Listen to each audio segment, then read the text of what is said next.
அனைவருக்கும் வணக்கம். என்னோடய முக்கியமான மிஷனில் ஒரு விஷயம் என்னென்னா, இந்த பர்பஸ் ஆஃப் லைஃப்பை வந்து பீப்புள்கிட்ட கொண்டு போகணும் அப்படின்ற ஒரு விஷயம். ஸோ அதுக்காக தான் அந்த classes, awareness program and podcast கூட அதோட ஒரு வெளிப்பாடு தான். ஸோ எதுக்காக இதை பண்ணுறோன்னா, பீப்புள் அவங்க லைஃப்பை வந்து ஒரு மீனிங்ஃபுல்லாக இருக்கிறதுக்கும், ஹாப்பியாக இருக்கிறதுக்கும் அண்ட் இந்த சமூகத்துக்கு ஏதாவது ஒரு உதவியோடு இருக்கிறதுக்குமான ஒரு விஷயங்கள் வந்து இந்த பர்பஸில் வந்து அடங்கியிருக்கும். ஸோ அதனால் ஏற்கனவே இந்த பர்பஸில் பயணிக்கிறவங்க அண்ட் மக்களுக்கு ஏதாவது ஒரு பணி செய்கிறவங்க அண்ட் முக்கியமாக ரியல் வேர்ல்டாக ஒரு ப்ராப்ளத்தை வந்து சால்வ் பண்ணுறவங்க, ஸோ இவங்களாம் சந்தித்து நம்ம அவங்கள்ட்ட இந்த நாலேஜ் அண்ட் விஸ்டம் கேட்கும்போது நம்மளோட பெர்ஸ்பெக்டிவ் மாற ஆரம்பிக்கும், நம்மளோட சிந்தனையை வந்து விரிவாக ஆரம்பிக்கும். அண்ட் நீங்கள் உங்களால் முடிஞ்சால் எனக்கு ஒரு 2 உதவி செய்யுங்க. என்னென்னா, இந்த மாதிரி நபர்கள் உங்களுக்கு அருகில் இருந்தாலோ அல்லது நீங்களே இந்த மாதிரி ஒரு நபராக இருந்தாலோ எங்களுக்கு தெரிவிங்க. அண்ட் இந்த விஷயங்கள் உங்களுக்கு பிடிச்சதுன்னா, மற்றவங்களுக்கு தேவைப்படுதுன்னா உங்களுக்கு ஷேர் பண்ணுவீங்க. பொதுவாக ஆசிரியர்களை பார்க்கும்போதோ இல்லை பேசும்போதோ நிறைய இடங்களில் நிறைய ரிட்டைர்மெண்ட் ஃபங்க்ஷன்லாம் பார்க்குறோம். இப்போ இருக்க ஒரு சூழல் வந்து அவங்கள நிறைய நெருக்கிறதா அவங்க வந்து சொல்கிறாங்க. அது பாடம் எடுக்கிறதுக்கு உண்டான சூழ்நிலை குறைகிறதாகவும், அவங்க ஒரு ஆசிரியரோட பணி என்னென்னா பாடம் எடுக்கணும், அடுத்த தலைமுறையை வந்து அப்லிஃப்ட் பண்ணணும், அதுதான் முக்கியமான கோல். அதை தாண்டி சில விஷயங்கள்லாம் அவங்க நெருக்கிறதாகவும், இந்த பணியை வந்து சிறப்பாக செய்ய முடியல அப்படின்ற விஷயங்களும் சொல்கிறாங்க. அப்படி இருக்குதா?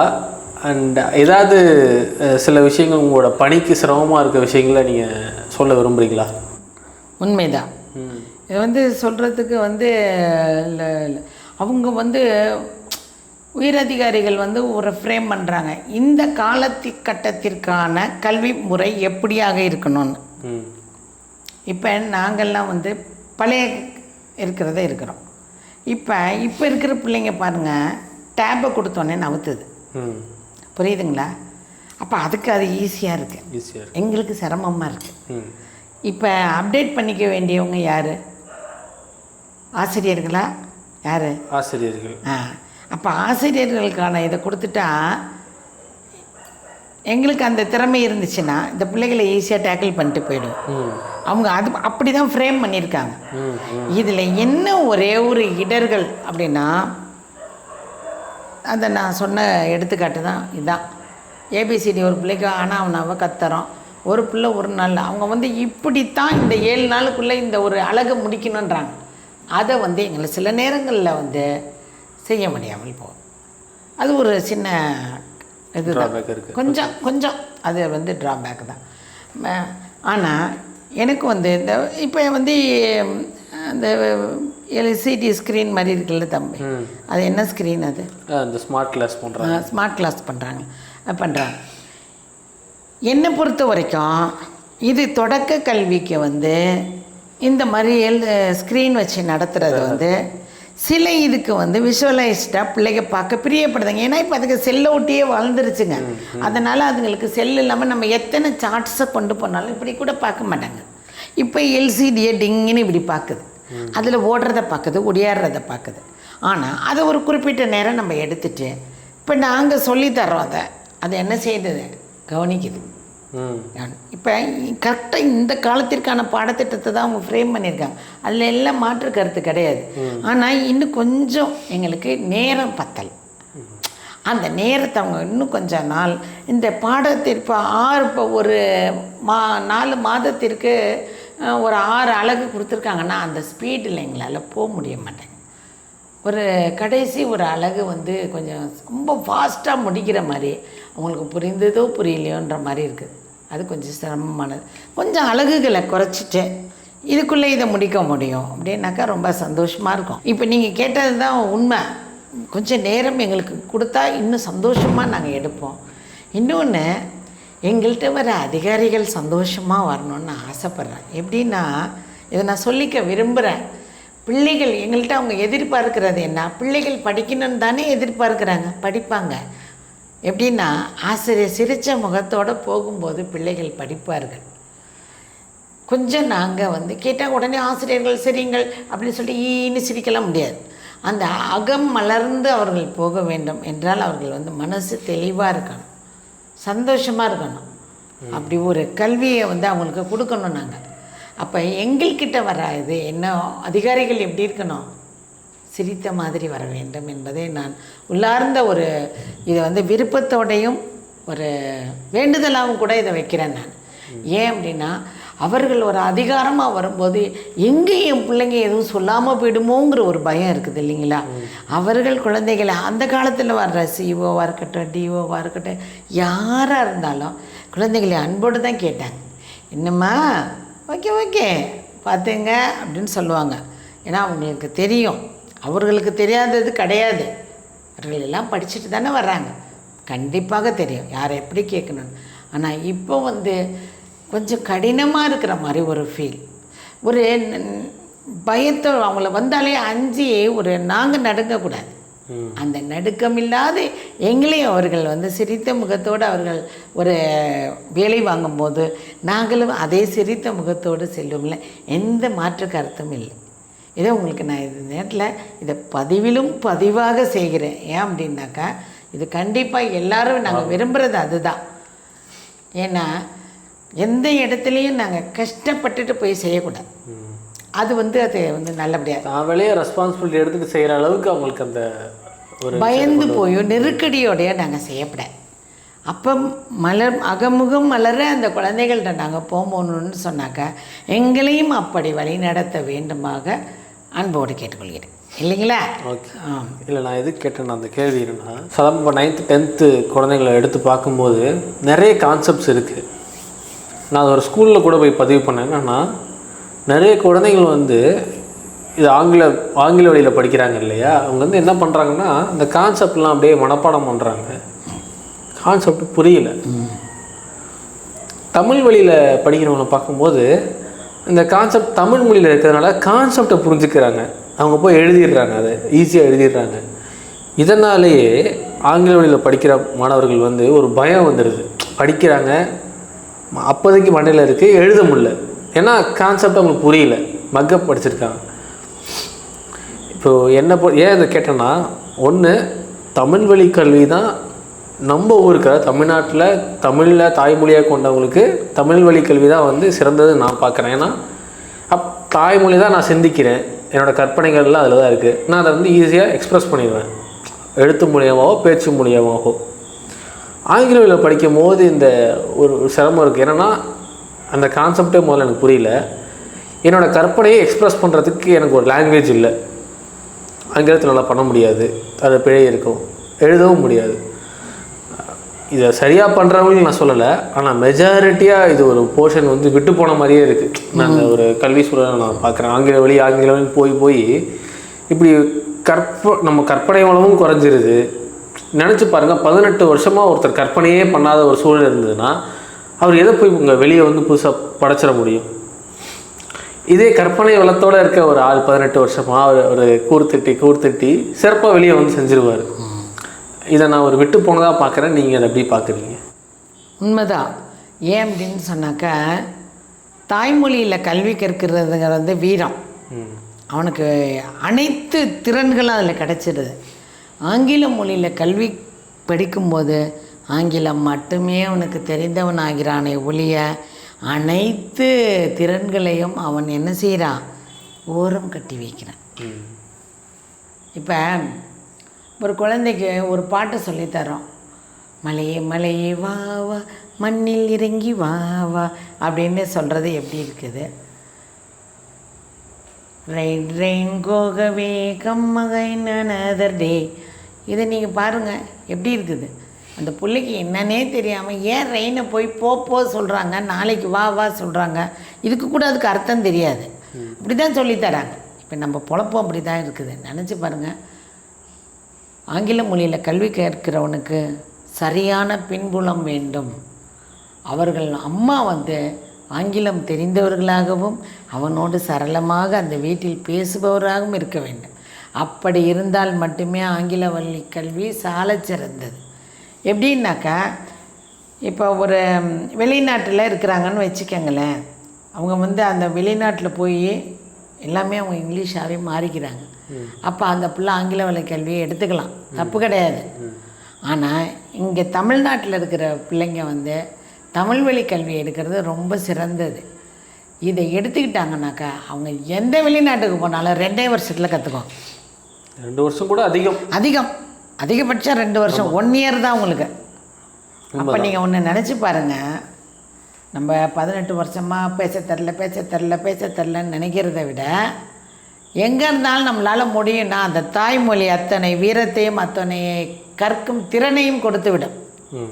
புரியுதுங்களா? இது புரியாதனால தான் கொண்டு போய் எல்லோரும் இங்கிலீஷ் மீடியம்னு சேர்த்து விட்டுறோம். இதில் பார்த்தீங்கன்னா கூத்தை பார்த்தீங்கன்னாக்கா பாதி பேர் அப்பா சொல்லுவார், நான் எனக்கு தாண்டா அந்த வாய்ப்பு இல்லை, உன்னை அதனால தாண்டா சேர்த்து விட்ற மகனேன்னு சொல்லி அந்த அப்புறாணி பிள்ளையை கொண்டு போய் சேர்த்து விடுவார். இதுதான் நம்ம வீட்லேயும் நடந்தது. என்ன இதுதான் நான் தமிழ் மீடியம் உன்னை படிக்க வைக்க தான் நான் ஆசைப்பட்டேன். என்னவோ தெரில, நீ திருப்பி தமிழை நோக்கியோ ஓடி வந்துட்ட, அது பெரிய விஷயம். அது என்ன அப்பாவுக்கான ஆசை என்னென்னா உன்னை ஆங்கில வழி கல்வி படிக்கணும் அப்படின்னு. சரி விடு, அவர் ஆசையை நம்ம வந்து தடுப்பானேன்னு விட்டேன். சரியா, ஒன்றுக்கு உதவி செய்யுது இல்லைங்களா? ஆனால் ஒரு ஆங்கில வழி படிக்க வைக்கணும் அப்படின்னு நினச்சா அவங்க அம்மா வந்து ஒரு ஆங்கில ஒரு நல்லா பேச தெரிந்தவர்களாக இருக்கணும். அப்படின்னா அந்த குழந்தை ஓரளவு படித்து முன்னேறிடு. ஏன்னா அவங்க பைலங்கியில் தமிழ் மொழியிலே சொல்லி கொடுத்துருவாங்க. அதுதான் உண்மை. அதாவது அவங்களுக்கு தமிழும் தெரியணும், ஆங்கிலமும் அதே சமயம் தெரியணும். தெரிஞ்சால் தான் தான் பிள்ளைக்கு இதை தமிழும் சொல்லிக் கொடுத்து ஆங்கிலத்தையும் சொல்லிக் கொடுத்து இது இப்படி தான்டா எழுதுறா, இந்த கான்செப்ட் ஒன்றும் பெரிய விஷயம் இல்லைன்னும் போது அவன் அந்த தமிழ் வழியில் அதை அண்டர்ஸ்டாண்ட் பண்ணிவிட்டு ஆங்கிலத்தில் அவன் எழுத ஆரம்பித்து விடுவான். இல்லை, நம்ம இதை பதிவு பண்ணுறதுக்குன்னா ஆங்கிலம் படிக்க 18 வருஷம் தேவையில்லைன்றது தான் உண்மை. அதுதான் அது. ஏன்னா நம்ம படிக்கிற எல்லாமே நமக்கு அறிவு தானே. அது எந்த மொழியில் இருந்தாங்க முதல்ல அறிவை நம்ம பெற்றிருப்போம். அது வெளிப்படுத்துகிற மொழி தானே ஆங்கிலம். அதை நீங்கள் ஒரு 6 மாதத்துலேயே ஒரு வருஷத்துலேயே நம்ம லேர்ன் பண்ணிக்க முடியுது. இதுக்காக 18 வருஷம் போய் அந்த 18 வருஷம் நம்ம கல்வியே வந்து அங்கே ஒரு லேர்ன் பண்ண முடியாத ஒரு சூழ்நிலை இருக்குது. நான் அது எப்போ கண்டுபிடிச்சேன்னா நான் அக்குபஞ்சர் படிக்கும் போது தமிழ் வழியில் படிக்கும் போது தான் தெரிஞ்சுது. 14 வரையும் 12வது வரையும் வந்து யாராவது வந்து இந்த கான்செப்ட்னு சொல்லுங்க, நான் முன்னாடி போய் நான் சொன்னதே கிடையாது. அதாவது ஒரு வெளிப்படையாக எனக்கு தெரிஞ்ச கான்செப்டே இருந்தால் கூட அது ஆங்கிலத்தை சொல்லணும், எனக்கு அவ்வளோ சரளமாக பேச வராது அப்படின்றதுனால நான் ஃப்ரண்ட்டில் போய் நின்று பேசுனதே கிடையாது. ஆனால் தமிழில் கூட நான் பேசுனது கிடையாதுன்னு வச்சுக்கோங்களேன் அந்த விஷயத்த. ஆனால் தமிழில் நான் படிக்கும் போது அந்த கான்செப்ட் எனக்கு புரியும் போது கான்ஃபிடென்ஸாக போய் மக்கள் முன்னாடி பேச முடிஞ்சுது. சரியோ தப்போ என்னோட நிலைப்பாடு இது அப்படின்றத சொல்ல முடிஞ்சுது. அந்த ஒரு விஷயத்தை வந்து தமிழ் கொடுத்ததா நான் பார்த்தேன். உண்டு தான் தம்பிம்மா. அதாவது எப்படின்னா ஆங்கில வழி கல்வி வந்து தெரிந்து கொள்ள வேண்டுமே ஒழிய அதுக்காக இவ்வளோ இது பண்ணணும்னு அவசியம் இல்லை. ஆனால் இன்றைக்கி வந்து ஃபேஷன் ஆகிட்டு, அதுதான் கல்விங்கிறது ஒரு ஃபேஷனாலிட்டி ஆகிடுச்சு. அதனால் பார்த்தீங்கன்னாக்கா இதை வந்து அவ்வளவு சீக்கிரம் என்ன செய்ய முடியாது, எடுக்க முடியாது. மக்களோட மனசில் இந்த ஆங்கிலத்தை பிரிக்க முடியாத அளவுக்கு ஆயிட்டாங்க. அதான் உண்மை. பட் ரியாலிட்டின்னு ஒன்று இருக்குது. அந்த ரியாலிட்டின்னு ஒன்று இருக்குது. நான் படித்ததுனால அனுபவத்தை சொல்கிறேன். இந்த மாதிரி நிறைய பேர் மாறுவார்கள். இனிவரும் காலங்களில் அது நடக்கும். ஏன் அப்படின்னா இப்போ தமிழ் வழிக்கு அதிக முக்கியத்துவம் கொடுக்குறாங்க. அதனால் மாறுறதுக்கு வாய்ப்புகள் உள்ளன. அதனால் இன்னும் நம்ம இங்கே ஒரு லேகாக இருக்குன்னா ஆங்கிலம் எதுக்காக நிறைய பேர் படிக்கிறாங்கன்னா உயர்கல்வி, அதாவது இன்ஜினியரிங்கோ டாக்டரோ படிக்கும்போது அந்த ஆங்கிலம் தேவையாக இருக்குது அப்படின்றது தான். ஆனால் இப்போது ஸ்ரீலங்காவில் இருக்க மாதிரி மருத்துவமே படித்தா கூட தமிழில் படிக்க முடியும், இன்ஜினியரிங்கே கூட தமிழில் படிக்க முடியும். ஒரு நிலைமை மாறிச்சுன்னா இது கண்டிப்பாக மாறுறதுக்கு வாய்ப்புகள். ஏன்னா இன்னும் ஈஸியாக எளிமையாக படிச்சிருவாங்க. கண்டிப்பாக இன்னும் துறையில் முன்னேற்றம் தான் இருக்கும். இதனால் பின்னடைவே இருக்குது. கண்டிப்பாக ஆங்கிலம் தெரிந்து வைத்துக்கொள்ளலாம், தப்பில்லை. ஆனால் வந்து இதுக்கான இத்தனை நாட்கள் வந்து இத்தனை வருடங்கள் போகணுமான்னா யோசிக்க வேண்டிய விஷயங்கள் தான். இப்போது நீங்கள் தமிழ் மீடியத்தில் இருக்கீங்க, சொல்லித்தரீங்க. நிறைய ஸ்கூல்ஸ் இன்றைக்கி வந்து உண்மையிலே உங்களுக்கு ஒரு சுற்றி நிறைய ஸ்கூல்ஸ் இப்போ வளர்ந்துருச்சு, பெரிய ஸ்கூல்ஸ்லாம் வளர்ந்துருச்சு. அதில் வந்து நிறைய கோச்சிங் சென்டர்ஸ்லாம் இருக்குது, அதோட ஸ்கூல்ஸோட அட்டாச் ஆன மாதிரி இருக்குது, நிறைய கல்வி முறைகள் இருக்குது. அதை கூடலாம் நான் எப்படி பார்க்குறேன்னா உண்மையிலே எல்கேஜி படிக்கிற குழந்தைகளுக்கோ இல்லை ஃபஸ்ட் ஸ்டாண்டர்ட் படிக்கிற குழந்தைக்கோ அவ்வளோ கோச்சிங் தேவையே கிடையாது அப்படின்னு தான் நான் பார்க்குறேன். ஏன்னா அந்த குழந்தைங்களுக்கு அப்போது அது நீடு இருக்காது. அது இன்றைக்கோ 12 வருஷம் கழித்து போய் ஒரு டிகிரி எடுக்குமா எடுக்காதான்னு தெரியறதுக்கு நம்ம இப்போலேருந்தே கோச்சிங் ஸ்டார்ட் பண்ணுறாங்க. இவ்வளோ உண்மையிலே தேவையா இந்த கல்விக்கு? ஏன்னா நான் வந்து ரொம்ப அடிப்படையான விஷயங்கள் பார்க்கும்போது நம்ம இந்த மொழி பேசுகிறோம், கணக்கை நம்ம பயன்படுத்துகிறோம், சமூகமாக கொஞ்சம் படிச்சுக்கிறோம். இவ்வளோ இருந்தாலே நம்ம வந்து அடுத்தடுத்து நம்ம டெவலப் பண்ணிக்க முடியுது இல்லையா? இவ்வளோ ஒரு அழுத்தம் தேவை அந்த குழந்தைங்களுக்கு அப்படின்றத நான் கேட்குறேன். நீங்கள் இப்போ நீங்கள் கேட்குற கேள்வியில் ஒரு சிறந்த உண்மை இருக்குது. என்ன அப்படின்னா அடிப்படை திறன் பிள்ளைகளுக்கு என்ன வேணும்? உயிரெழுத்து தெரியணும், மெய்யெழுத்து தெரியணும், உயிர்மெய் எழுத்து தெரியணும். இந்த எழுத்துக்கள் தெரிஞ்சிச்சு அப்படின்னு சொன்னாக்கா அவங்களால என்ன செய்ய முடியும்? துணிச்சலாக என்ன வேணாலும் பண்ணலாம். அதே போல் கணிதம் என்று எடுத்துக்கொண்டால் அவர்களுக்கு அடிப்படை கழித்தல், கூட்டல், கழித்தல், பெருக்கல், வகுத்தல் தெரியணும். இதுதான் இன்ன வரைக்கும் நம்ம பண்ணிட்டு இருக்கோம். இதுதான் இன்ன வரைக்கும் நம்ம இதுதான் வாழ்க்கை கணக்கோடு. இன்னும் சொல்ல போனாக்கா A+B² அப்படின்னு படிக்கிறத விட அவங்களுக்கு கூட்டவே தெரியாமல் வெறும் A+B² சொல்லி கொடுத்து என்ன பண்ணுறது? ஒன்றும் பண்ணுறதுக்கு இல்லை இல்லைங்களா? அப்போ அடிப்படை கணக்குகள் அவங்களுக்கு 5ஆம் வகுப்பு வரைக்கும் நாம் வந்து என்ன செய்யணும்? நல்ல விதமாக இதில் தடங்கள் இல்லாமல் அவன் வந்து வாய்ப்பாடு கற்றுக்கொள்ள வேண்டும். சில இதெல்லாம் நம்ம சொல்லணும். இப்போ அப்படின்னா இப்போ ஒரு கடைக்கு போகிற, இப்போ ஒரு 5 பொருள்கள் ₹1 ₹5 ஒரு பொருள்னால் அந்த 5 பொருள் வாங்கினீங்கனாக்கா உனக்கு எவ்வளோ ரூபாய் அப்படிங்கிறத அந்த 5ஆம் வகுப்பு மாணவனுக்கு சொல்ல தெரியணும். அதுதான் வாழ்க்கை கணக்கு. ஒரு வரிசையில் இத்தனை தென்னை மரம் இருந்துச்சு, அது 20 வரிசையில் இருந்தால் எத்தனை மரங்கள், 10 வரிசையில் இருந்தால் எத்தனை இது மாதிரி சின்ன சின்ன கணக்குகள் அவர்களுக்கு தெரியணும். அப்போ வந்து 6ஆவதில் அவன் ஈஸியாக தன்னை வளர்த்து கொள்வான். இந்த மனக்கணக்கு மனக்கணக்கு இதான் இப்போ நான் சொன்ன பார்த்தீங்களா? இதுதான் மனக்கணக்கு. ஒரு கூடையில் இத்தனை மாம்பழங்கள் இருந்ததுன்னா இது 5 கூடையில் இத்தனை மாம்பழம் போட்டு ஸ்லேட்டில் இருந்தும் டங்குன்னு எழுதுவோம் அந்த காலத்தில். இதுமாரி மனக்கத்தால் கணக்கு போடுறது தான் வாழ்க்கை கணக்கு. இதுதான் அந்த காலத்துலலாம் சொல்லி கொடுத்தாங்க. இப்போயும் இருக்குது, மனக்கணக்கு இருக்குது, வாழ்க்கை கணக்கு இருக்குது, எல்லாம் இருக்குது, எல்லாமே இருக்குது. இது உனக்கு அடிப்படையில் இந்த திறன்கள் இருந்தாலே போதும்.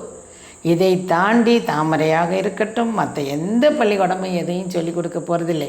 ஆனால் இன்றைக்கும் சில இடத்துல நாங்கள் வேடிக்கையான ஒரு விஷயங்க தம்பி, என்ன அப்படின்னா நாங்கள் ஸ்கூலுக்கு இதுக்காண்டி போவோம், பிள்ளைகளை தேடி பிடிக்கிறதுக்காக போவோம்.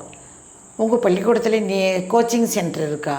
எனக்கு அப்படியே எதால் சிரிக்கிறதுன்னு எனக்கு தெரிய மாட்டேங்குது. 5ஆம் வகுப்பு பள்ளிக்கூடம் படிக்கிற குழந்தைக்கு எதுக்கு கோச்சிங் சென்டர்? இவங்க நீட்டை கொண்டு வந்து எங்கே புகுத்துறாங்க? 1ஆவதுலேருந்து அந்த ஸ்கூலில், அப்போ 6ஆவதில் தான் சேர்க்கணும். 5ஆம் வகுப்பு பிள்ளைக்கு தேவையில்லையே அப்படின்னாக்கா இங்கேயும் கொடுக்குறாங்களே. எங்களுடைய ஒர்க் புக்கில் அந்த கேள்விகள் இருக்க எப்படின்னாக்கா ABCDக்கான கொஸ்டின்ஸ் இருக்குது. எளிமையாக அந்த பாடப்பொருளில் என்ன இருக்குதோ அதை அப்படியே அவங்க என்ன செஞ்சிடறாங்க கொடுத்து அந்த பாடத்திறன் தெரிஞ்சால் அந்த கேள்விகள் அவன் எழுதுவான். இதான் அப்போ அந்த இதை எங்கள்கிட்ட இப்போ கொண்டு வந்துட்டாங்க அப்படின்னாக்கா நம்ப மாட்டேங்குதுவா.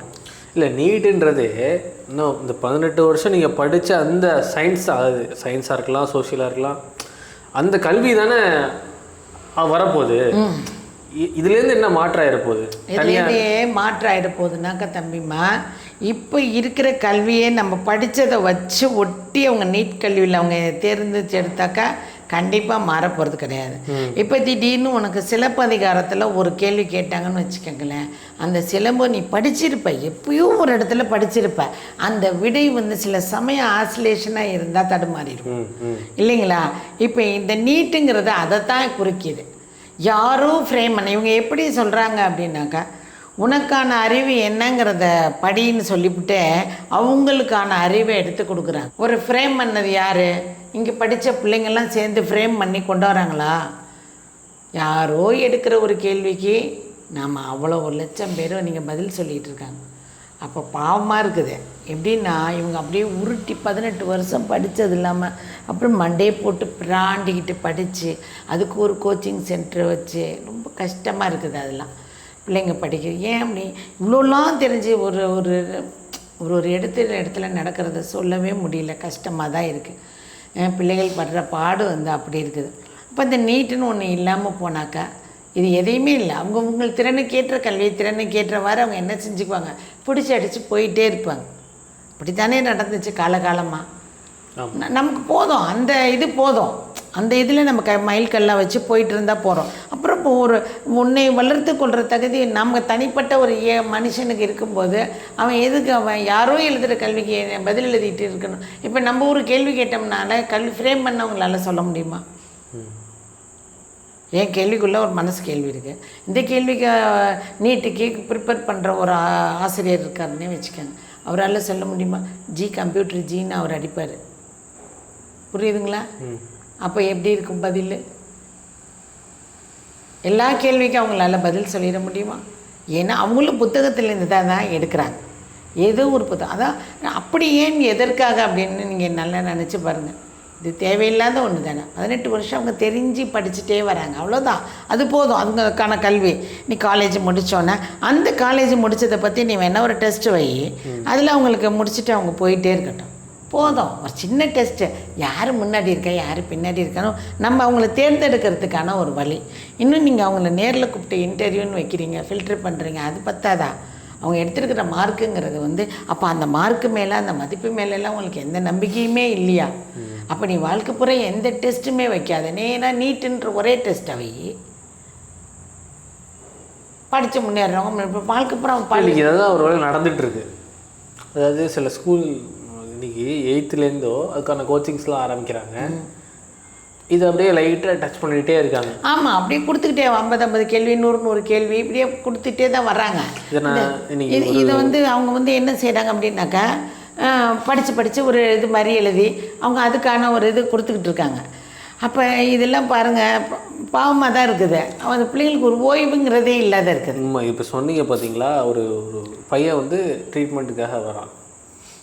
காலைல 4 மணிக்கு எந்திரிக்கிறான். அந்த பையன் எந்திரிச்சு 5 to 7 மணி வரை டியூஷன், 7 to 8 கிளம்பி 8:30 மணிக்கு ஆட்டோ வருது, போயிட்டு 9 மணி ஸ்கூல், 9லேருந்து 5 மணி வரை ஸ்கூல், 5 to 6 ரிலாக்ஸ் பண்ணிவிட்டு 6 மணிலேருந்து 9 மணி வரை திருப்பி டியூஷன், வந்துட்டு 9 to 10 சாப்பிட்டு தூங்குற டைம். இதில் வந்து அந்த பையன் வந்து எவ்வளோ மணி நேரம் உக்காந்த இடத்துலேருந்தே இருக்கான்னு பார்த்தீங்கன்னா, காலையில் ஒரு 7-8 மணி நேரம், அதுக்கப்புறம் சாயந்தரம் ஒரு 4 மணி நேரம், இங்கிட்ட ஒரு 4 மணி நேரம். இவ்வளவு நேரம் ஒரு மனிதர் ஒரே இடத்துல உட்காந்துருந்தாங்கன்னா அவங்க மனநிலை எப்படி இருக்கும் பாருங்களேன்.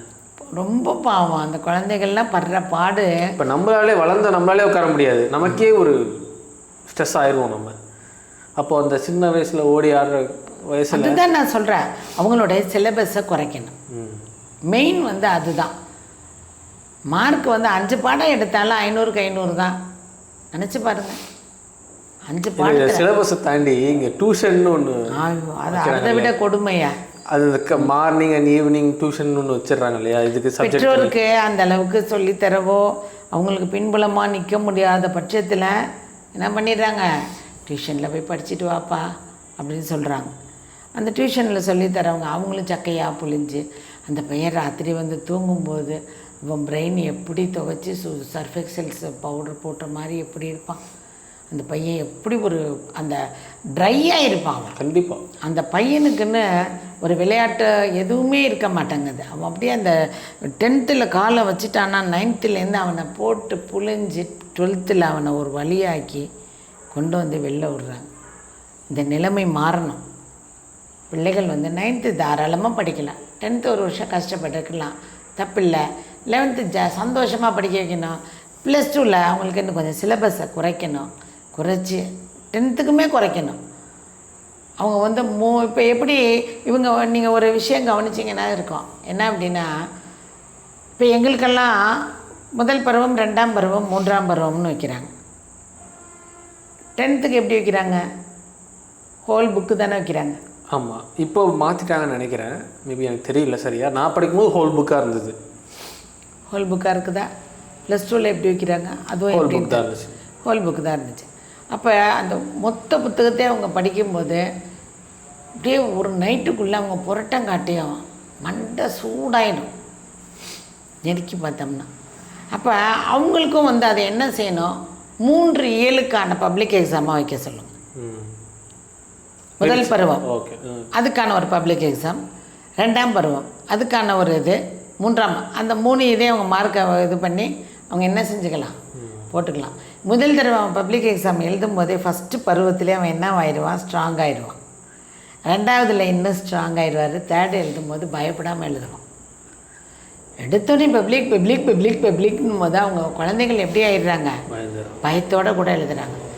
அட்லீஸ்ட் 10th 12th எழுதுகிறப்ப இதே மாதிரி அவங்க, ஏன்னா இந்த பிள்ளைங்களுக்கு வந்து 3 பருவமாக படிச்சுட்டு வந்துட்டு அங்கே வந்து எல்லாத்தையும் ஒரே பருவத்தில் படிக்கும்போது அவங்களும் திணறுவாங்க தானே. கண்டிப்பாக. அப்போ வந்து முதல் பருவத்தை இல்லை அவங்க 2 இப்போ காலேஜில் நீங்கள்லாம் எழுதுவீங்கல்ல செமஸ்டர்ஸ் மாதிரி 2 செமஸ்டர் ஆக்கி டிசம்பரில் ஒரு செமஸ்டரும் இதில் அப்போ அப்படி கொடுத்தா கூட அவங்க கொஞ்சம் பயம் இல்லாமல் அவங்க என்ன செய்வாங்க, எழுதுவாங்களோ அப்படிங்கிறது என்னுடைய கருத்து அது. ஏன்னா பசங்களுக்கு வந்து அவங்களுக்கும் ஒரு மனசு இருக்குல்ல, இவ்வளோ ஒரு இதை கஷ்டப்படுத்தி புளிகிறாங்களே, இது நம்ம என்ன அப்படி இதெல்லாம் தாண்டி அவங்க நல்ல மார்க் எடுத்துகிட்டு இச்சு எதுவுமே இல்லையாடா அப்படின்னு அவங்க வெறுத்துப்பக்கூடாது. இந்த படிக்கும் போதே அவங்களுக்கான இன்னொரு சைடு ஒரு கேரியரே அவங்க கற்றுக்கிட்டாங்கன்னா அதுவும் அவங்களுக்கு வாழ்க்கைக்கு மிகப்பெரிய துணையாக இருக்கும். கண்டிப்பாக. ஆமாம், ஏதாவது ஒரு துறையை அவங்க கற்றுக்கொள்ளணும். பையனாக இருந்தால் ஒரு துறையை எடுக்கணும், பெண்ணாக இருந்தால் அவங்களுக்கு பிடிச்ச ஒரு துறையை எடுத்துக்கிட்டு அதுலேயும் அவங்க என்ன செய்யணும், எப்படி 6ஆம் கிளாஸ்லேருந்து வளர்ச்சி அடைஞ்சிட்டு வர்றாங்களோ அதுலேயும் 6ஆம் கிளாஸ்லேருந்து அவங்க வளர்ச்சி அடைஞ்சாங்க. +2 வரும்போது தொழிலே அவங்க உயர்ந்துருவாங்க, படிப்புலேயே அவங்க உயர்ந்து நிற்பாங்க.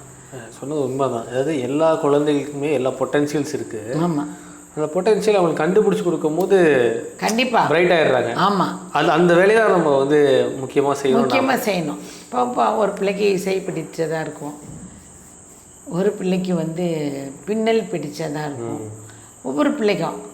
இப்போ எங்கள் அக்கா பேத்தி கூட அவ்வளோ அழகாக பின்னியிருந்தாங்க. அந்த பையெல்லாம் பாருங்கள், அந்த சின்ன குழந்தைகள் அப்படி அதில் ஒரு ஆச்சரியம், அதுங்களுக்கு ஒரு கலைத்திறன் அது. ஆமாம், இல்லைங்களா? இன்னைக்கு அது இருக்கிறதுனால என்ன ஒரு ப்ளஸ்னா, நம்மளால மனசு சோர்வு இருக்காது. எனக்கு ஒரு கையில் கலை இருக்கு, நான் பார்த்துப்பேன் லைஃப் அப்படின்ற ஒரு பாடம் படிச்சுக்கிட்டே இருக்கும்போது ஸ்ட்ரெஸ் ஆச்சுன்னா ஒரு 4 பின்னல் பின்னும்போது அது இயல்பான ஒரு மனநிலைமை கொண்டு வந்துடும். புரியுதுங்களா? அதுதான் அதுக்கான அந்த கலை வடிவங்கிறது, அதுதான் கலைகள் செய்கிறது அதுதான். அப்போ இன்றைக்கி நீங்கள் சொல்லும்போது பாடத்திட்டங்கள் குறைப்பது இது ஒரு சால சிறந்தது. உங்களுக்கு அத்தனை சுமைகள் வேண்டாமே அப்படிங்கிறது தான் என்னுடைய கருத்து. முக்கியமாக எது கேட்குறேன் அப்படின்னா, நிறைய பேர் படிச்சுட்டு வெளியே வராங்க. வரும்போது இந்த நம்ம படிக்கிறது, நம்ம அடுத்து ஏன் பண்ணணும் அப்படின்ற விஷயங்கள் எல்லாமே ஒரு நம்ம சம்பாதிக்கணும் அப்படின்ற ஒரு நோக்கத்தில் இருக்குது. இந்த உலகத்துக்கான ஒரு விஷயம் இருக்கு இல்லையா, நம்ம இந்த மண்ணிலேருந்து தான் பிறந்திருக்கோம், இந்த மண்ணுக்கு திரும்பி நம்ம கொடுக்கணும் அப்படின்ற ஒரு நோக்கம் இருக்குது இல்லையா. இந்த நோக்கம் வந்து பெரும்பாலானவர்களுக்கு வந்து அப்படியே குறைஞ்சிட்டே வருது, நான் பார்க்க முடியுது. ஏன்னா இப்போ ஒருத்தரோட ட்ரீம் என்னன்னு கேட்கும்போது, நான் வந்து ஏர்ன் பண்ணணும், நான் வந்து இது பண்ணணும், பணம் சம்பாதிக்கணும், செட்டில் ஆகணும், இதெல்லாம் சொல்கிறாங்க. பட் ஒரு ட்ரீம் வந்து என்னோட என்னென்னா, ஒரு ட்ரீம் எப்போ வந்து பெருசாக வைக்கிறோமோ அப்போது அவங்களோட வாழ்க்கையோ பெருசாகும் அப்படின்னு நான் நம்புகிறேன். முன்னாடி நம்ம இதை கேட்கும் போது என்ன சொல்லுவாங்கன்னா, நான் வந்து டாக்டர் ஆகணும், சமூகத்துக்கு சேவை செய்யணும் இப்படின்ற, கலெக்டர் ஆகணும், சமூகத்துக்கு சேவை செய்யணும், இந்த விஷயங்கள் கேட்க முடிஞ்சுது. இப்போது செட்டில் ஆகணும் அப்படின்ற ஒரு இதை கேட்க முடியுது.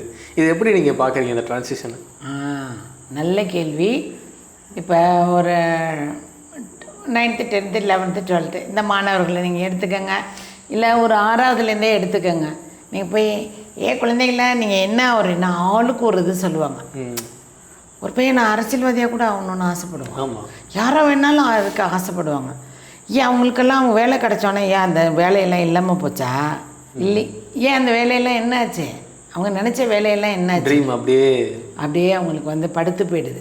அவங்க படிச்சுட்டு இப்போ அடுத்தது அவங்க எப்போ ஒரு தனக்கு நாம் லோன்லியாக இருக்கோங்கிறத அவங்க எப்போ உணர்றாங்கன்னா, காலேஜ் முடிச்சுட்டு காலேஜ் படிக்கிற வரைக்கும் நம்ம என்னாவது ஒன்று பண்ணி சாதிச்சிருவோம்டா அப்படின்னு நினைக்கிற குழந்தைகள் முடிச்சுட்டு, என்னடா மச்சான் அவ்வளோதானடா, உண்மை இல்லையாடா, திருப்பி நம்ம 15,000 வேலைக்கு தான் போகிறோமாடா அப்படின்னு அவங்க மனசில் அடி எடுத்து வைக்கிறாங்க பாருங்கள்.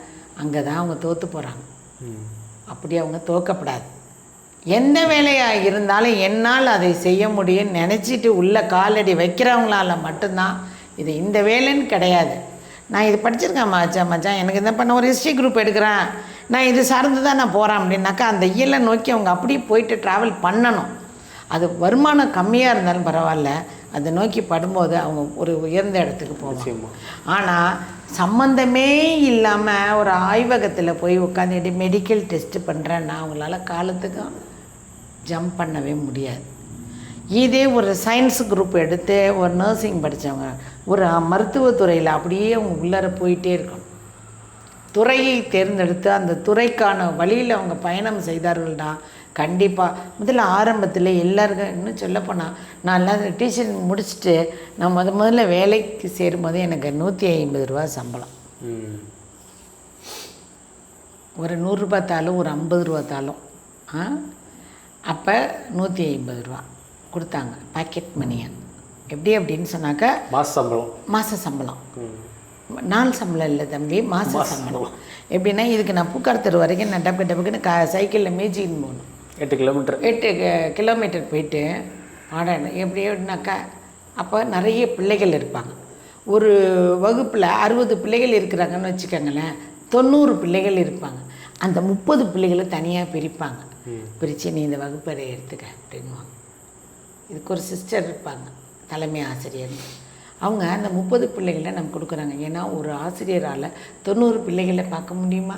அந்த 30 பிள்ளைகளை நாங்கள் பார்க்குறதுக்கு 150 ரூபா சம்பளம். 150 ரூபா பத்தலைன்னு சொல்லிட்டு என்ன பண்ணுவாங்க, இந்த 150 ரூபாயை எப்படி இந்த பிள்ளைக்கு கொடுக்கறது? ஏன்னா அப்பங்க வேலை பார்த்தவங்களுக்கு 650 ரூபாயிலேருந்து 800 ரூபா வரைக்கும் வாங்கிட்டு இருந்திருப்பாங்க ஃபஸ்ட்டு சேர்ந்தவங்க. அதுலேயே கொஞ்சம் சர்வீஸ் ஹேண்டு 1200 ரூபா 1500 ரூபா 2000க்குள்ளே தான் அதிகபட்சமே இருந்திருக்கும். அப்போ எனக்கு 150 ரூபாங்கிறது பெரிய சம்பளம், சரிங்களா? அதோடு கூட என்ன பண்ணுவாங்க சிஸ்டர், அப்போ இருந்த சிஸ்டர் என்ன செய்வாங்கன்னா, இந்த பிள்ளைகளுக்கு டியூஷன் எடுக்கிறியாம்மா? எடுக்கிறேன் சிஸ்டர் அப்படி சொல்லிட்டு குதிச்சுக்கிட்டு போவோம். அப்படி ஒரு டியூஷனுக்கு ஏற்பாடு பண்ணி கொடுத்து ஒவ்வொரு பிள்ளைக்கும் அவங்க எவ்வளோ காசு வாங்குவாங்கன்னு தெரியாது. பட் எங்களுக்கு எல்லாம் சேர்ந்து 300 ரூபா கொடுப்பாங்க. 150 ரூபா சம்பளம், 150 ரூபா டியூஷன் கொடுத்தாங்க. நாளைக்கு 5 ரூபா 10 ரூபான்னு கொடுக்குறத பேரண்ட் எவ்வளோ கொடுக்குறாங்களோ அதை வாங்கி கொடுப்பாங்க. இந்தாட வச்சுக்கங்க. அந்த 300 ரூபா சம்பளங்கிறது அப்போ எனக்கு பெரிய காசு. இன்றைக்கி நீங்கள் நினச்சி பாருங்கள். அப்போ நாங்கள் அதை பெரிய காசாக நினச்சி தான் நாங்கள் போனோம். இன்றைக்கி இவ்வளோ சம்பாத்தியத்தில் இருக்கிறோன்னு தான் உங்களுக்கு தெரியுது. ஆனால் அந்த காசை சம்பாதிச்சதுனால தான் மனசார சந்தோஷமாக இன்றைக்கி இந்த காசில் நாங்கள் நிற்கிறோம். இந்த கொடுக்குறது எல்லோரும் நினைப்பாங்க, என்ன இந்த டீச்சர் இத்தனை இவ்வளோ வாங்குவாங்களா? இந்த வாழ்க்கை இன்றைக்கி வந்தது இல்லை தங்கம், இது அன்னைக்கு போட்ட விதைக்கு கிடைத்த பலன் தான் இன்றைக்கி நாங்கள் வாங்குறது. கண்டிப்பாக இந்த காசு அவர்கள் எங்களுக்கு தந்து தான் ஆக வேண்டும். ஏன்னா அன்றைக்கி நாங்கள் உழைச்சிருக்கோம். 60 பிள்ளைங்க 90 பிள்ளைங்க 110 பிள்ளைங்கள்லாம் 1ஆம் வகுப்பில் இருந்திருக்கு. எங்களுடைய பாடுகள் அவ்வளோ போயிருக்குது. இன்றைக்கி அதுக்கான சம்பாவனை கொடுத்துருக்கிறார் கடவுள், அவ்வளோதான். அதனால் இந்த பைசாவை இன்றைக்கி வாங்குறான்னு நினைக்காதீங்க. இது அன்னைக்கு போடப்பட்ட விதைக்கு இன்றைக்கி எங்களுக்கு என்ன செய்யுது, இந்த சம்பளம் தாராளமாக கடவுள் கொடுத்துருக்கிறார் அப்படின்னு நினைக்கணும். இன்னொன்று ஒரு கேள்வி கேட்டீங்க, செட்டில் மைண்ட் செட்டு, அந்த சர்வீஸ் மைண்ட் செட். அதாவது எனக்கு இன்னொரு தடவை கேளுங்க அந்த இதை. அதாவது நம்ம முன்னாடி நான் பார்த்தப்போ என்னோட இதில் இருந்தது என்னென்னா, டாக்டர் ஆகணும், கலெக்டர் ஆகணும், சேவை செய்யணும் அப்படின்னு இருந்தது. இப்போ செட்டில் ஆகணும், இப்போ செட்டில் ஆகணும்னு நினைக்கிறாங்க. ஏன் அப்படின்னா வருமானம் தாங்க காரணம். இன்றைய பொருளாதார சூழல் அவங்கள அப்படித்தான் நிறுத்தி இருக்குது. ஏன்னா கல்யாணம் பண்ணணும் எல்லோரும் தனியாக தான் போகணுன்னு ஒரு இதை நினச்சிட்டாங்க. இன்றைக்கி இருக்கிற பிள்ளைகளோட மனசு அப்படி தான் இருக்குது. இத்தனை ரூபா சம்பாதிக்கணும், நம்ம புருஷனை தனியாக அழைச்சின்னு போயிடணும், அவங்களோட நம்ம நிம்மதியாக இருக்கணும், நாம் சொல்கிறத அவர் கேட்கணும். அடுத்தது இந்த மாதிரி மனநிலைக்கு ஆட்படுத்துறதுனால தான் இருக்காங்க. ஆனால் இன்றைக்கும் ஒரு கூட்டு குடும்பமாக நம்ம வாழணும், அதுக்காக எல்லாரும் பாடுபடணும்னு நினைக்கிறவங்க இது நினைக்க மாட்டாங்க. அன்றைக்கி ஒரு பையன் கொஞ்சம் குறைச்சல சம்பாதிச்சு கொடுத்துருப்பான், கொடுறா மகனேன்னு வாங்கிக்கிட்டாங்க. இன்னொரு பையன் கூட சம்பாதிப்பான், கொடுறா மகனேன்னு வாங்கிக்கிட்டாங்க. எல்லாத்தையும் ஒன்றா வச்சு ஒன்றா செலவு பண்ணான். அந்த தாய் தகப்பனை நினச்சி பாருங்கள், இந்த வேரியேஷன் உங்களுக்கு தெரியாது. எல்லோரும் ஒன்று மண்ணா இருந்தாங்க. இன்றைக்கி தனியாக பிரிஞ்சதுனுடைய விளைவுகள் தான் இன்றைக்கி நம்ம இத்தனை துன்பத்தை நம்ம அனுபவிக்கிறோம். இப்போ கூட பட்டிமன்றத்தில் இப்போ சமீபத்தில் பாருங்கள், இந்த தீபாவளி பட்டிமன்றம் தனியாக இருக்கிறது நல்லதா கூட்டாக இருக்கிறது நல்லதான்னு ஒரு இது நடந்துச்சு. எப்படி நான் அதை நிர்வாகம் பண்ணிக்கிறேன். என்ன ஐயா சொல்லிட்டாரு, ட்ரெண்டுக்கு தகுந்த மாதிரி சலமன் பாப்பையா அழகாக என்ன சொல்லிட்டாரு, விடையை சொல்லிட்டு போயிட்டார். பாரதி பாஸ்கர மாஸ்டர் என்ன சொன்னாங்க, கூட்டு குடும்பமே சிறந்தது. உண்மையிலுமே அதுதான் சிறந்தது. ஏன் அப்படின்னாக்கா அங்கே அனைத்து உறவுகளும் நமக்கு உயிரோட்டமாக கிடைச்சாங்க. ரெண்டாவது ஒரே டிவி, ஒரே எந்திரம், எல்லாமே ஒன்றா இருந்தது. அதிகபட்ச லாபம் யாரும் பார்க்க தேவையில்லை. ஒரு பெரிய இந்த வீட்டில் 10 பேர் 20 பேர் இருக்க முடியும்னா பெரிய சந்தோஷம். இந்த 20 பேருக்கு 20 வீடு வேணும் அப்படின்னாக்கா பொருளாதார சிக்கல். அந்த சிக்கல் உடைபட்டு போகணும்னா கூட்டு குடும்பம் தான் சிறந்த ரூட்டு மாதிரி வந்தாகணும். திருப்பி தோசை அடித்த மாதிரி உடையாந்து என்ன செய்யணும், வரணும். ஆனால் அதுக்காக நிறைய பாடுபடணும். மக்களுடைய மனசு ஒன்றா இருக்கணும். இவங்க திட்டுறது ஏன் அம்மா அப்படின்னு நினைக்கணும், சொல்கிறது என்னுடைய அப்பான்னு நினைக்கணும். அந்த காலத்தில் பொம்பளை பிள்ளைய கல்யாணம் பண்ணி கொடுக்கல அப்படி தான் சொல்லுவாங்க. இங்கே பாரு, இன்னிலேருந்து அவங்க உனக்கு தாய் மாமா அத்தை கிடையாது, அப்பா அம்மா. நான் என்ன சொல்லணும்னு நினைக்கிறேனோ அதை அவங்க சொல்லுவாங்க, கேட்டுக்கப்போ அப்படின்னுடுவாங்க. இவங்க எப்போ திருப்பியும் மாறுவாங்கன்னாக்கா இவங்க மகனை பெற்று இவங்க மாறும்போது தான் அவங்களுக்கு அந்த போஸ்ட் கிடைக்கும். அது வரைக்கும் அவங்க அமைதியாக தான் இருந்தாங்க. உண்மையிலுமே இன்றைக்கி வேலைக்கு போய் சம்பாத்தியம் பண்ணி இவ்வளோ சாதிச்சிட்டோமான்னு திரும்பி பார்க்கும்போது பார்த்திங்கன்னா சில வாழ்க்கைகளில் நம்ம எந்த இடத்துல நிற்கிறோன்னு கட்டத்தில் நிற்கிறோம், ஒரு இடத்துல ஸ்டேக்காக நிற்கிது. அந்த இது உடைப்படணும் அப்படின்னு சொன்னோம்னாக்கா கண்டிப்பாக இதை பற்றி நம்ம அடுத்த பாட்காஸ்ட் பண்ணுவோம். ஏன்னா இது நம்ம கல்வி சார்ந்து நிறைய பேசிட்டோம். இந்த வாழ்க்கை சார்ந்தோ ஒரு பெண்களோட கேட்டீங்க பார்த்தீங்களா, அதுக்கான விடை அதுதான். நம்ம ஏன் நம்மளை சுற்றி இந்த மாரி ஒரு நிலை நிற்குதுன்னா இதுதான் காரணம். இது முழுமையான காரணம் இதாகத்தான் நீ கண்டிப்பாக இருக்க முடியும். பசங்க இன்னைக்கு திணறி பயப்படுறாங்க, நம்மளால் இந்த இதுக்குள்ளே செலவு ஈடுகட்ட முடியுமா, நம்ம என்ன ஆகும் அப்படின்னு. பயப்படவே தேவையில்லை. நாங்கள் திருமணம் பண்ணிட்டு வந்தப்போ எங்கள் 2 பேருக்கும் குறைத்த காசு தான். ஆனால் அதுலேயும் எங்களால் என்ன செய்ய முடிஞ்சிச்சு, ஜெயிச்சு வர முடிஞ்சுது. இந்த மன பலம் ஒருத்தருக்கும் இருக்கும் அப்படின்னு சொன்னாக்கா வெற்றி தான். அதனால் நமக்கு எந்த துயரமும் வேணாம், பயப்படவே தேவையில்லை. வெற்றி நமக்கு தான் இருக்கும் கண்டிப்பாக. உங்களோட லைஃப்பில் நிறைய ஸ்ட்ரகிள்ஸ் ஃபேஸ் பண்ணியிருக்கீங்க, நிறைய ஃபேஸஸ்லாம் பார்த்துட்டு வந்திருக்கீங்க. நீ கற்றுக்கிட்டதில் ஒரு முக்கியமான லெசன் என்ன சொல்லி? இப்போ நான் ஆசிரியர் பணியில் இருக்கிறேன். போகும் வரைக்கும் என்னுடைய உடல் மனம் ஆரோக்கியம் எல்லாமே என்னுடைய பிள்ளைகளுக்காக நான் இருந்து நல்லபடியாக வெற்றியாக முடிக்கணும்னு ஆசைப்படுவேன். ஒன்று. ரெண்டாவது எல்லாருக்கிட்டேயும் ஒரு அன்பாக எப்போயுமே இருக்கணும். என்னோடய அன்பு எல்லாரையும் மகிழ்ச்சியாக வச்சுக்கணும். இது என்னோட ஒரு முக்கியமான ஒரு எனக்கு ரொம்ப பிடித்த ஒரு செயல். அது எல்லோரும் சந்தோஷமாக இருக்கணும், மகிழ்ச்சியாக இருக்கணும். அதுதான் அந்த இதே தான் எனக்கு பிடிச்சது. இந்த 2ம் என்னுடைய நோக்கம் அதுதான். சில விஷயங்களை தவிர்த்ததுனால உங்கள் லைஃப் நல்லா பிரைட்டரானது அப்படி ஏதாவது விஷயங்கள் இருக்குங்களா? இந்த விஷயம்லாம் நான் செய்கிறதுக்கு நான் தவிர்த்துட்டேன், அதனால் என் லைஃப் நல்லா இருக்குது அப்படின்ற மாதிரி நிறைய விஷயங்கள் அந்த மாதிரி இருக்குது. ஓகே, என்ன தவிர்த்தீங்க அப்படின்னாக்கா முன்னாடிலாம் எனக்கு சட்டுன்னு கோவம் வரும். அந்த சட்டுன்னு அந்த கோவம் வரும்போதெல்லாம் நிறைய இழந்துட்டேன். இப்போ அந்த கோபத்தை கம்மி பண்ணியிருக்கேன்னு வச்சுக்கோங்களேன். அப்படி பண்ணும்போது சில வெற்றிகள் தானாக நடக்குது, சில வெற்றிகள் இயல்பாகவே நடந்துட்டுருக்கு. இப்படியே பார்க்கும்போது அது தெரியுது நமக்கு, ஆஹா பத்தியாப்பா அப்படின்னு. அப்போ நமக்கு என்ன வேணும், அந்த கோபத்தை காலத்தில் கோபம்னு நினச்சிட்டு இதை இப்படி பண்ணணுங்கிறதில்ல, அந்த நேரத்தில் திடீர்னு வர்றது தான். அப்புறம் பார்த்திங்கனாக்கா இயலாமைன்னு ஒன்று இருக்கும். இயலாமை என்ன, நமக்கு ஒரு வேளை வயசாகிட்டோ நம்மளால் முடியலையோ அப்படின்னு. இது நிறைய நேரம் நான் நினச்சது உண்டு. எனக்கு இந்த 55 வயசு ஆனதுலேருந்து தான் தம்பி இப்படி ஒரு கருத்தே வந்தது. எல்லாரும் 55 சொல்லி உங்களை இது பண்ணிட்டாங்களா? 55 56ன்னு இல்லை யார் எதையும் சொல்கிறத விட எனக்கு ஒரு தொய்வு வந்தது. இருந்தாலும் சில படங்கள் நமக்கு ஊக்குவிப்பு கொடுத்துருக்குது. ராட்சசி போன்ற படங்கள்லாம் பார்க்கும்போது அப்படியே திருப்பி ஒரு புத்துணர்ச்சியாக நம்ம ஆசிரியர்னா இப்படி தான் இருக்கணும் அப்படின்ற மாதிரி ஒரு ஃப்ரேம். சில படங்கள்லாம் பார்க்கும்போது நம்ம இப்படி தான் இருக்கணும் அப்படிங்கிறது ஒரு ஃப்ரேம் பண்ணணும் நிற்கணும். சரி ஏந்திரி அப்படிங்கிற மாதிரி உற்சாகப்படுத்துறதுக்கு சில படங்கள் நமக்கு உதவியாக இருந்திருக்கு. எல்லா மாதிரிலாம் உற்சாகப்படுத்தி நம்ம சரி பண்ணிக்கணும், அவ்வளோதான். எந்த இடத்துல இடரல் வந்தாலும் அந்த இடத்த நீக்கிட்டு மேலேயே எப்படினாலும் ஒடியாந்துடணும், அந்த இடத்துல நிற்கக்கூடாதுங்கிறது தான் என்னுடைய குறிக்கோள். எல்லாரையும் சந்தோஷமாக வச்சுக்கணும், மகிழ்ச்சியாக இருக்கணும். அதுதான் என்னுடைய வாழ்வியல் நோக்கமே அதுதான். நம்ம எப்படி நாங்கள் படிக்கிற காலத்துலேருந்தே பார்த்திங்கன்னா என்னை சுற்றி எப்போவுமே ஒரு 5 பேர் 10 பேர் இருப்பாங்க. அது அப்படியே ஒரு லீடர் மாதிரி அப்படியே இருந்து பழகிடுச்சு. எங்கே போனாலும் ட்ரைனிங் ஸ்கூல்லேயும் பார்த்திங்கன்னா ஒரு 5 டிக்கெட் இருக்கும் நம்மளை சுற்றி.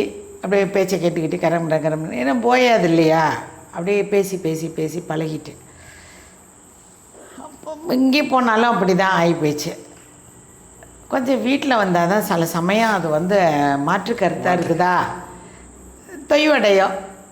அப்புறம் அதை தூக்கி நிப்பாட்டுறதுக்கு என் பிள்ளை அதை சரி பண்ணும். இப்படியே வண்டியை ஓட்டிக்கிட்டு இருக்கிறேன்னு நினச்சிக்கோங்க. அதுதான் காரணம். சரிம்மா, ரொம்ப சந்தோஷம். என்னென்னா நிறைய விஷயங்கள் ஒரு ஒரு பிரச்சனையை வந்து வெவ்வேறு கோணத்தில் உங்களோட அனுபவத்தை அது சொல்லும்போது எனக்கே அது ஒரு நல்ல ஒரு பாடமாக இருந்தது. நிறைய விஷயங்கள் அவங்களுக்கும் இந்த பள்ளி கல்விகளில் இருக்கிற விஷயங்கள் அவங்களுக்கும் அது புரிஞ்சிருக்கும் அப்படின்னு நான் நம்புகிறேன். அண்ட் மீண்டும் ஒரு அடுத்த வீடியோவில் நம்ம சந்திப்போம். நன்றி, வணக்கம். இவ்வளோ நேரம் நீங்கள் இவ்வளோ கேள்வி கேட்டீங்க, ரொம்ப சந்தோஷமாக இருந்துச்சு. முதல் முறையில் நான் கொடுக்குற இது என்னுடைய ஒரு பேச்சு. இதில் ஏதேனும் உங்களுக்கு மாற்று கருத்து இருந்தாக என்னை வந்து அன்போடு மன்னிக்கும்படியாக கேட்டுக்கொள்கிறேன். ஏன்னா சில போது நீங்கள் கேட்குற விடயங்களுக்கு என்னால் நேரடியாக டக்குன்னு பதில் சொல்ல முடியாது. அதனால் சில போது அப்படி சொல்லும்போது நீங்கள் அந்த குற்றம் குறைகள் பாராது நடத்தி இன்னும் மென்மேலுமாய் அடுத்த இன்டர்வியூவில் மீண்டுமாய் உங்களை நான் சந்திப்பதில் பெருமகிழ்ச்சி அடையும் உங்களோட அன்பின் ஜோ. நன்றி நன்றி நன்றி, வணக்கம். Happy be happy. ஸோ இந்த வீடியோ உங்களுக்கு பிடிச்சிருக்கும் அப்படின்னு நம்புகிறேன். இந்த மாதிரியான வீடியோஸ் நிறைய நம்ம சேனலில் இருக்குது. ஸோ வாழ்க்கை பற்றி, மருத்துவம் பற்றி, செல்ஃப் ஹீலிங் பற்றி, ஸ்பிரிச்சுவல் பற்றியான வீடியோஸை நீங்கள் ப்ளேலிஸ்ட்டில் போய் ஆக்சஸ் பண்ணிக்கலாம். அண்டு இதை சொல்கிற ப்ராக்டிசஸ்லாம் நீங்கள் வந்து ஃபாலோ பண்ணுங்கள், ப்ராக்டிஸ் பண்ணுங்கள். ஸோ உங்களுக்கு ஒரு ஃபீட்பேக் வரும் இல்லையா, ஸோ இதை நான் ப்ராக்டிஸ் பண்ணேன், இந்த மாதிரி எனக்கு நடந்துச்சுன்னு சொல்லிட்டு, ஸோ இதெல்லாம் இத்தனை நாள் பண்ணேன், இதில் சின்ன சின்ன ஸ்ட்ரகிள்ஸ்லாம் இருக்குது, ஸோ அதெல்லாம் எங்களுக்கு தெரிவிங்க. ஸோ அதுக்கான விடைகளை நான் உங்களுக்கு வந்து வாட்ஸ்அப் மூலயமா தெரிவிக்கிறோம். ஸோ உங்களோட கொஸ்டின் ஏதாவது இருந்ததுன்னா இந்த வாட்ஸ்அப் நம்பருக்கு வந்து டெக்ஸ்ட் பண்ணலாம். Will reach you. அண்ட் இந்த கண்டென்ட் வந்து உங்களுக்கு யூஸ்ஃபுல்லாக இருந்தது அப்படின்னா மற்றவங்களுக்கு ஷேர் பண்ணுங்கள். Stay tuned.